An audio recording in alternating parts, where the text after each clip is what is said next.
Hello students, good morning to everyone. Here is Dr. Prabha Patil, Vivekanand College, Kolhapur. Today we concentrate on an extra dimension to the study of grammar, that is, basic and derived structures. So far, we have been using the two-dimensional model called a constituent structure model of grammar. But there are some aspects of English grammar which it fails to explain. So, by introducing the notion of basic and derived structures, we are studying the three dimensional model of grammar. This kind of grammatical rule is called as transformation. So, let us start with basic and derived structures. Content, objectives, outcomes, introduction, what is syntax, transformations, package the information, conclusions, and references. Objectives, to generate awareness among the learners about a constituent structure, three-dimensional model of grammar. To acquaint the learners the exceptional orders of English word order. To introduce the learners the basic and derived structures. To accustom the learners with range of grammatical patterns, especially variations of order and stylistic transformations.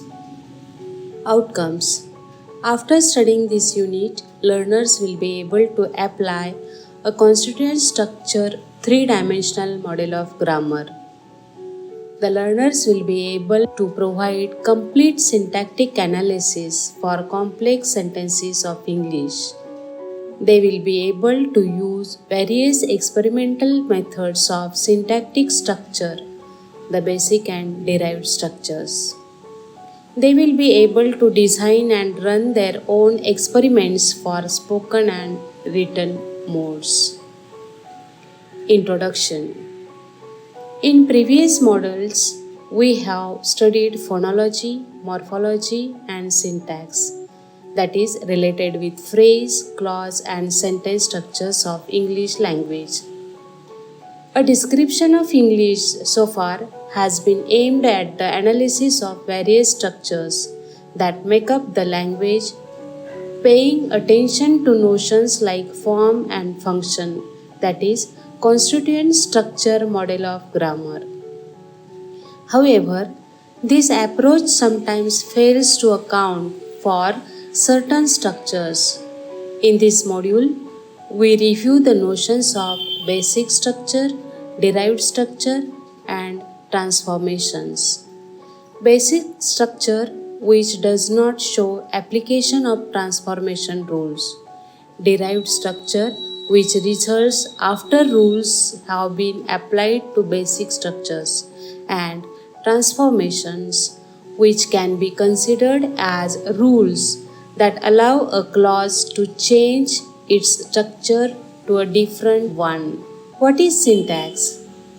In the syntax of English, there are the two most important structures called as clauses and sentences. The sentence, especially, is much more characteristic of written than of spoken English and of formal rather than informal usage. Alternatively, we may say that spoken English contains sentence types not usually found in writing. It means that in English there is fixed word order, but exceptional orders are also allowed. The normal declarative clause has a neutral basic order of clause elements, that is S, P, O, C, A.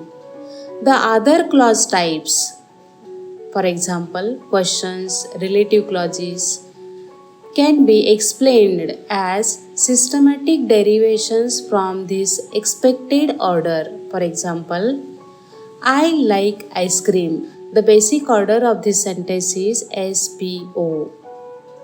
But when I say ice cream I like, it is a derived order and the order is OSP. Now let us see the transformations. Actually, transformations are optional or sometimes they are obligatory. In the given examples, there are the variations of order. These rules are considered as transformations as they change one clause structure into another. The transformation allows us to keep the idea of basic or neutral ordering. Transformations are either optional as the order is grammatical or obligatory as the derived order is possible. Let's see the information packaging construction. The word order of the clause creates a number of sentence structures that allow us to communicate a given core meaning in different ways depending on how we want to present. For example, Krishna broke the buttermilk pot. The buttermilk pot was broken by Krishna. The buttermilk pot Krishna broke. It was Krishna who broke the buttermilk pot. What Krishna broke was the buttermilk pot. All have the same core meaning, but the first of them, that is, Krishna broke the buttermilk pot, is syntactically most basic, while the others are derived constructions. Let us see other examples in next video. Conclusions. In spoken and written English, basic and derived structures are used as linguistic mechanisms which help specific linguistic structures to be expressed more economically, at the same time maintaining their clarity and comprehensiveness. These mechanisms include mainly those linguistic structures that enable the avoidance of repetition either by choosing alternative words, phrases, or by complete omission of words, phrases, or clauses. A teacher who has reasonable insight of the mechanism of language can teach language with confidence and efficiency. For better understanding of stylistic studies to literary criticism, the knowledge of transformation is of great help. Here are the reference books. Thank you.